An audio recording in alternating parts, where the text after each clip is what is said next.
Good morning, Browns fans. Spencer German, Anthony Moeglin with you as we get you ready for a game that we want to know from you guys is if it's a must-win or not. We're going to talk about that here on this pregame hit. But a big one for the Browns as they are out in Las Vegas taking on the Raiders today.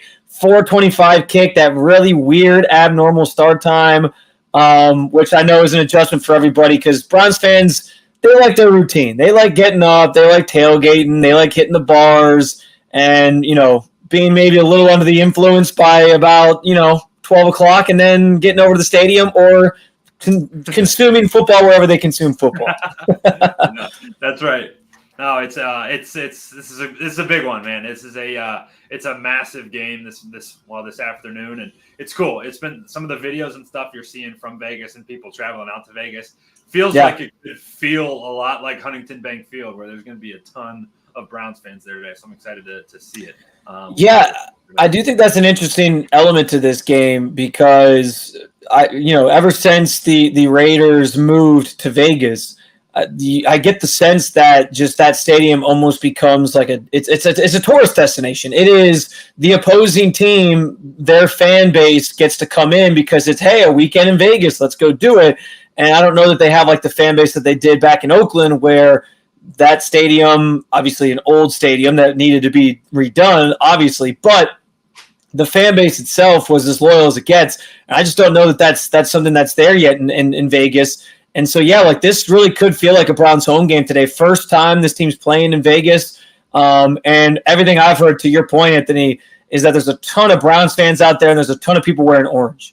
Yeah, and like you said, when it was in Oakland, nobody was going to the black hole. You go into the black hole wearing a brown sweatshirt, you're not leaving without a black eye. But today, just like you said, it's gonna feel good, and it was cool. Just cool seeing everyone traveling out there. Wish we were there, but we're back in rainy Ohio, just the way we like it, at the end of September. So big, massive day for the Browns to get back to 500 and just stay in it. As they work through this little stretch of bad football right now. Well, let's talk about the question that was on the title card there and what you sort of alluded to, this idea that this game is a must-win. Obviously, Grant Delpit called it that this week. I thought that was pretty telling, that even within that locker room, the guys are sort of talking that way. That carries some weight on the outside as well as inside that group. But it's hard because, yes, like mathematically, no, this game isn't a must win. Like, this doesn't eliminate you from the playoffs if you lose. But I think from the standpoint of like it being a must win in terms of vibes and morale and building some momentum for the season, I think all those things are 100% true, because if you don't get this one and start sort of figuring some things out, especially on the offensive side of the football, we know where the weight's, latter half of the schedule. You still got all your division opponents. You still got matches with the Chargers. You still got matches with the Chiefs. You still got matches with the Dolphins when they maybe get Tua back at some point. Like, there's some daunting games down the stretch here that are going to that give you pause to thinking like, okay, these are easy wins. So you got to take the easier wins when they're there. No win is easy in the NFL, but this is one that is easier than most. Yeah, and this was a stretch of the season that you needed to come out of it 3-1 at least. And we saw even next week that the Commanders aren't going to be a tough or are going to be a very tough task. Jaden Daniels is playing a lot better. Yeah, playing really good, and you stub your toe against the Giants in a game that, like, I still can't believe that it went the way it did, but it's over with. It's in the past. So now the next challenge on the table is taking care of business today against a team that it was going to be a must-win, in my opinion, before I guess it was yesterday. But now that Max Crosby's out and Devontae Adams is out as well, like, this is a game, like, if you cannot come home 1-3, like, they're missing their two best players, one on both sides of the ball. You have to do whatever it takes to just eke out a win and get back. I think another good term for it is almost like a swing game. And I mean that by like swings of emotions, but also just like swings in terms of like what it means for this team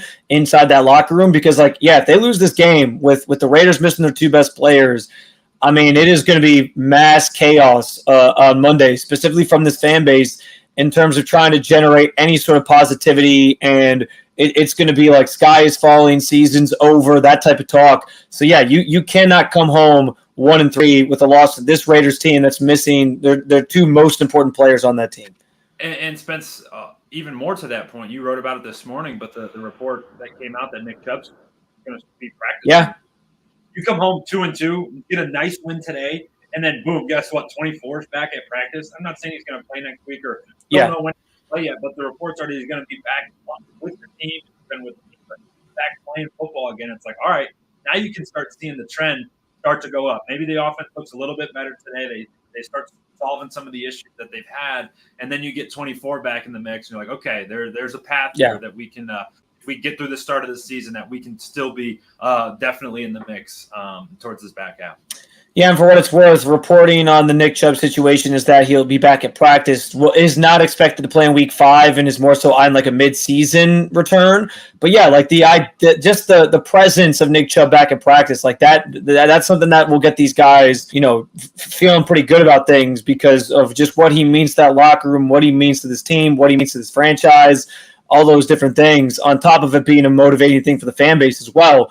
So yeah, that can be something that sort of turns the page and gets you feeling good about the rest of the season. I'll say this too, and this is the other part of this. Yes, a win today matters, but I also think how you win matters and what the offense looks like matters. There is a clear.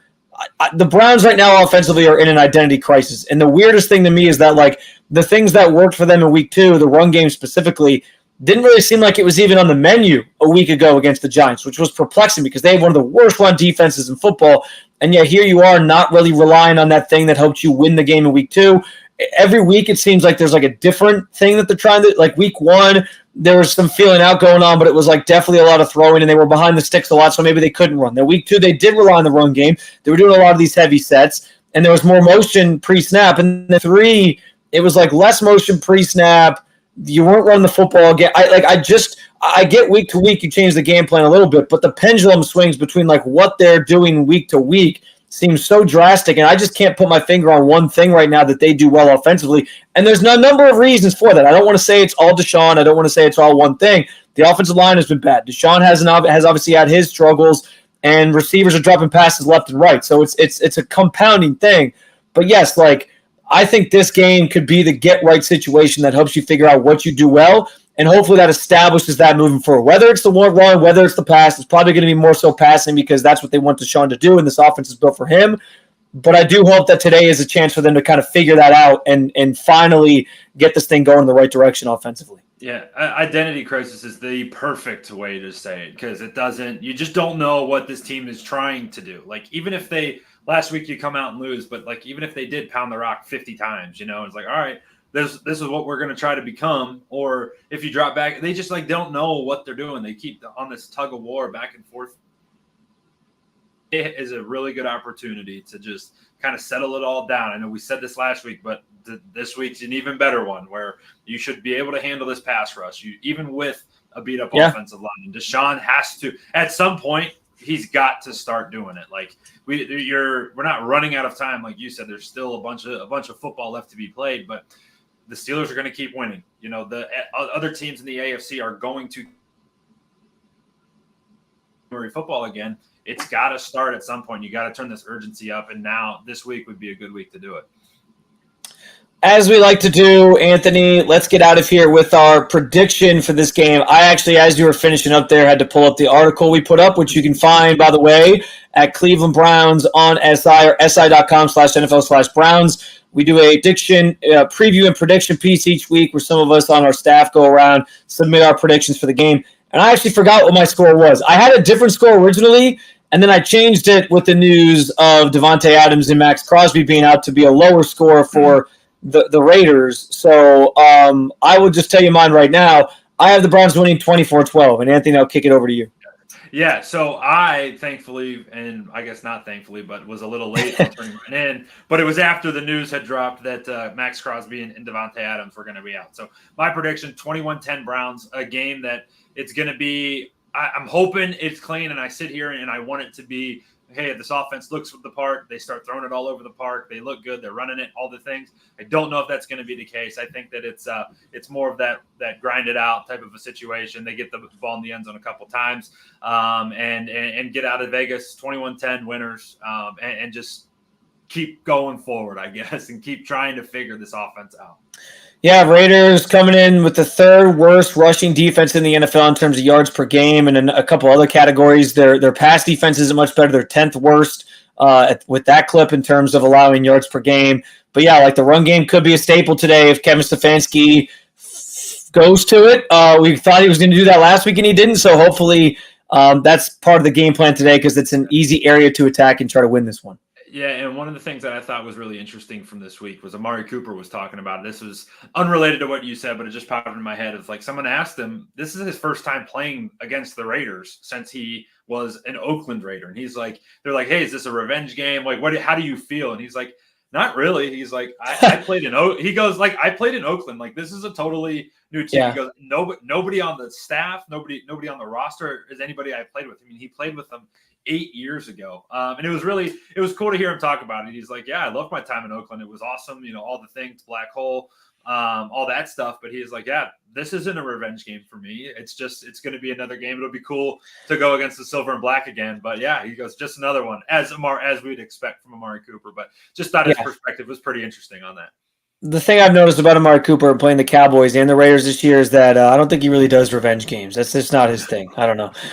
Guys, we appreciate you jumping on in with us for this pregame sort of preview of the Browns matchup with the Raiders. We will have coverage for you all day long over at Cleveland Browns on SI or the more specific URL, si.com/NFL/Browns. If you want to jump in and see what's going on over there, we have an article up this morning about the Nick Chubb news that broke overnight from the big insiders. I have my Sunday morning column up about this exact thing we talked about, the identity crisis that the Browns are going through right now, and if they can solve it today. And we'll have a ton of other stuff. You can also keep in touch or keep following along right here if you're watching via the Cleveland Browns and SI YouTube channel. We'll have a bunch of content for you here post-game.